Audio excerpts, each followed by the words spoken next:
Hello, c'est HR, votre chroniqueur. Aujourd'hui, je vais vous parler de la série La Cage. C'est une série disponible sur Netflix.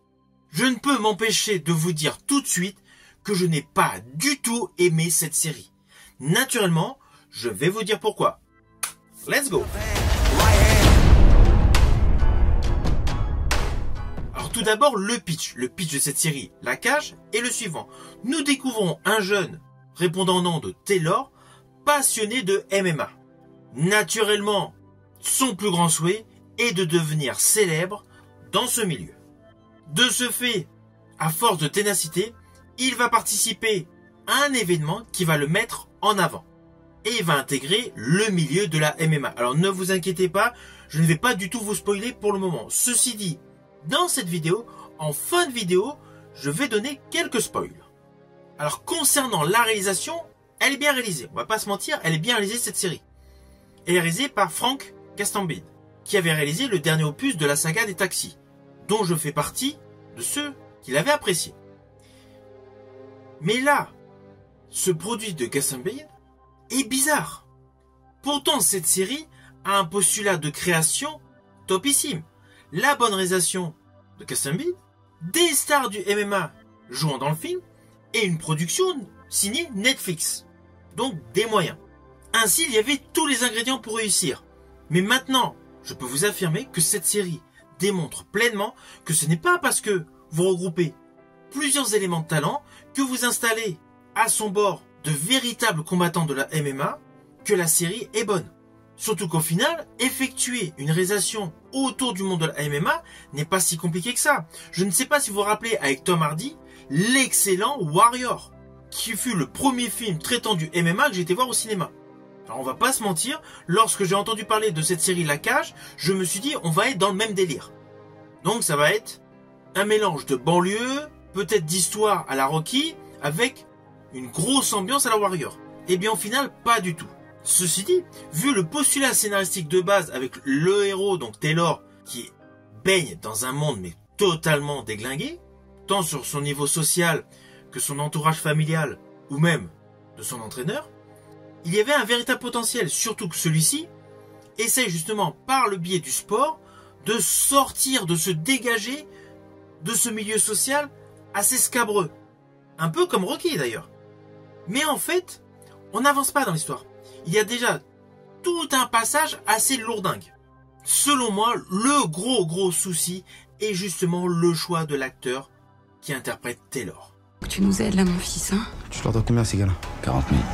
Le souci principal de ce film est l'interprétation de Melvin Boomer.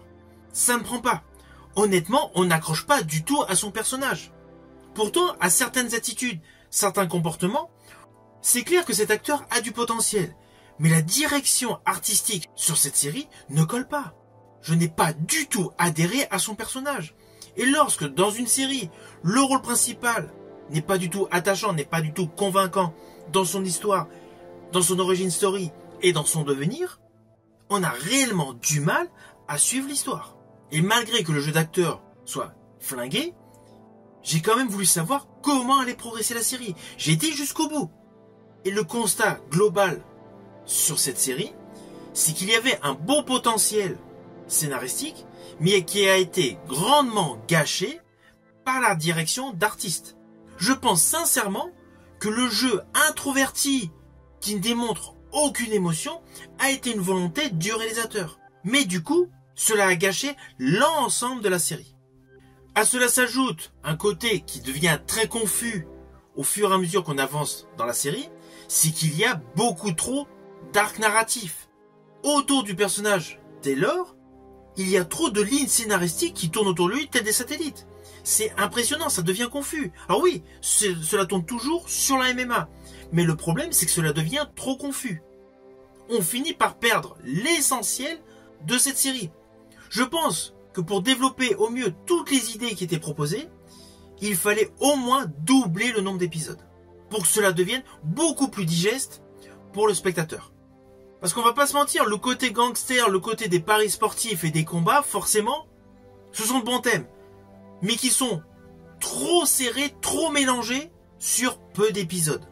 Et le dernier gros souci que je vais mettre en exergue dans cette vidéo, c'est le fait que, par rapport au début jusqu'à la fin, on s'aperçoit qu'il n'y a pas réellement d'évolution scénaristique. Si nous ne savions pas qu'il y avait Gastambide dans l'histoire, on pourrait penser aisément qu'il s'agit d'une série d'amateurs. Et c'est vraiment dommage, car toute l'équipe de cette série, à la base, a du talent. Mais là c'est clair, il n'y a pas du tout eu d'alchimie dans la création de cette série La Cage.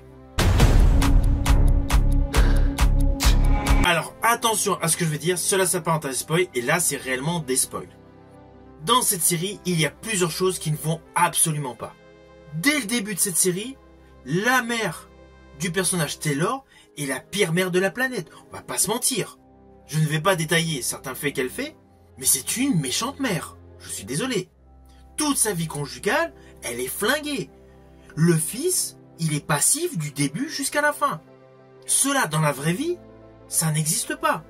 La deuxième chose importante qui m'a gonflé, excusez-moi le terme, c'est l'histoire d'amour.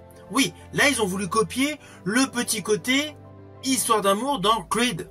Mais là, ça ne colle pas. Ça ne colle absolument pas. On tourne en rond. Et le dernier spoil, c'est la mort du coach. La série traîne beaucoup trop de temps là-dessus. Alors qu'il y avait plein de choses à développer, notamment les différents arcs narratifs qui pouvaient donner lieu à plusieurs épisodes en plus. Alors mon dernier spoil est concernant le personnage principal. Au début, c'est un personnage qui n'a pas du tout confiance en lui.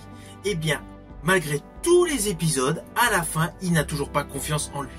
En fait, sur le principe de base, sur le socle principal de l'histoire du personnage Taylor, on n'a pas du tout avancé. De ce fait, la série n'a eu aucun intérêt. Alors au final, naturellement, ce n'est pas du tout une série que je vais vous inviter à découvrir sur Netflix. Pourtant, je regarde beaucoup de séries et téléfilms et de films sur Netflix. Mais là, ce produit est un plantage complet. Je vous dis à bientôt pour une prochaine vidéo.